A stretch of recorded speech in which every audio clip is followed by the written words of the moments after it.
General. I hope I'm pronouncing your name correctly. I wanted to thank you for your insightful video on the topic of hell, and in particular, the imagination of some Christians to literally just make stuff up and then think to themselves that they have some kind of an insight in this. I've observed this tendency myself. It's really ironic, but the only times that I've had my doubts that maybe the atheists are right, that we were lucky to get this far in the first place, it's never been talking to atheists. It's always been in speaking with people who consider themselves to be servants of God. But I did want to comment on one thing, that hell is indeed a real place. It actually does exist on this earth, and you can actually go there. And I'm not talking about any musings of theologians. I'm talking about the actual history of how they came up with this idea of this place, this pit where the damned, after they die, would be thrown in, and so on and so forth. Where they came up with the inspiration, it's actually a physical location that you can go to on this earth. It's a garbage dump that exists outside of Jerusalem. Now, if that sounds stranger than fiction, it's like many revelations that I've had as I've been digging deeper into the history of Christianity, the real history of Christianity, and how they came up with a lot of these crazy ideas. And truly, it's amazing. The more I learn, the more I say to myself, you know, my God, how did they come up with this? And how did anybody ever take this seriously?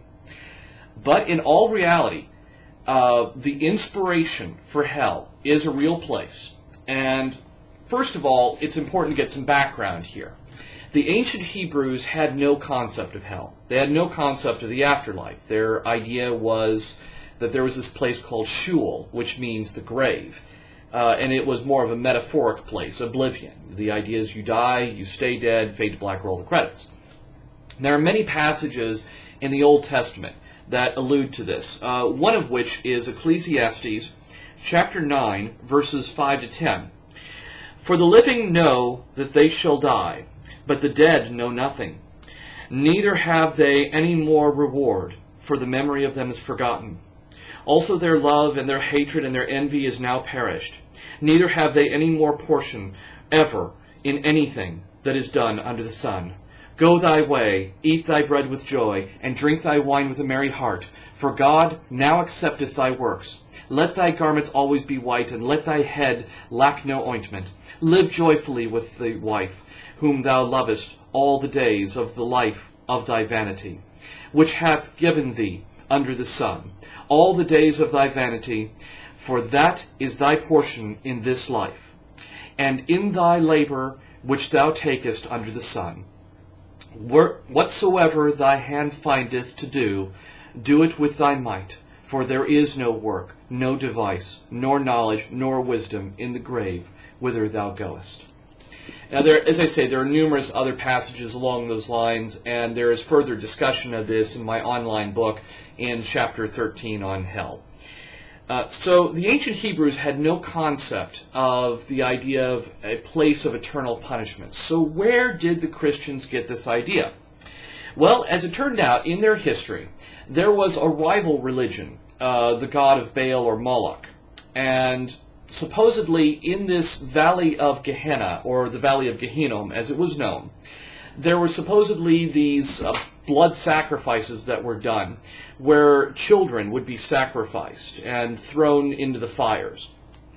And this is talked about in Jeremiah chapter 19, verses 4 to 6. Because they have forsaken me, this is Yahweh speaking, and have estranged this place, and have burned incense into other gods, whom neither they nor their fathers have known, nor the kings of Judah, and have filled this place with the blood of the innocents.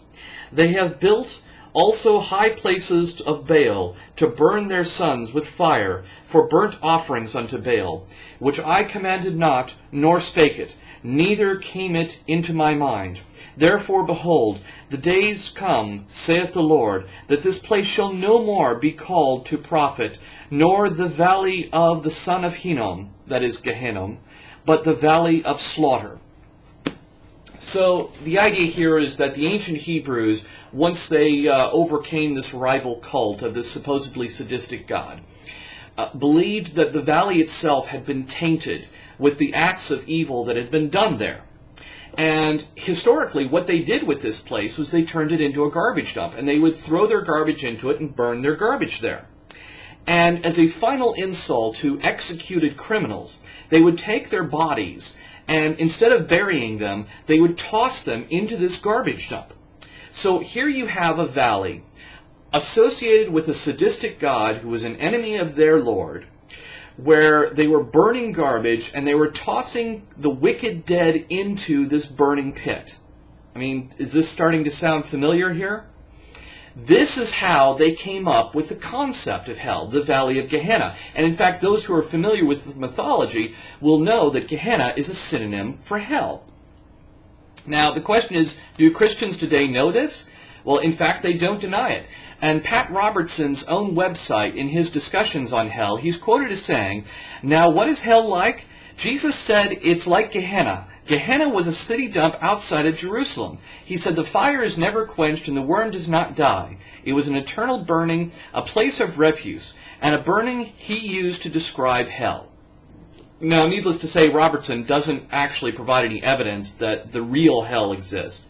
He goes on to appeal to fear instead, saying, "And the one thing the devil would like to do is keep us from believing in him, or believing in any kind of punishment because we don't like punishment."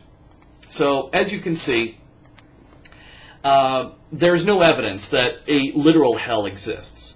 But Christian leaders are aware of the Valley of Gehenna and the similarities between the two, yet they can't link up in their own minds, or they don't want to, where Christians got this idea that the ancient Jews never had. I mean, are we seriously to believe here that Yahweh created hell, never told his chosen people about it, or that he came up with this idea from the Valley of Gehenna and created this place? I don't think so. The simpler explanation is that there are sociological forces at work here. And that's why when I die, I want to be cremated and my ashes sent to the Valley of Gehenna, so that way people can honestly say I died and went to hell.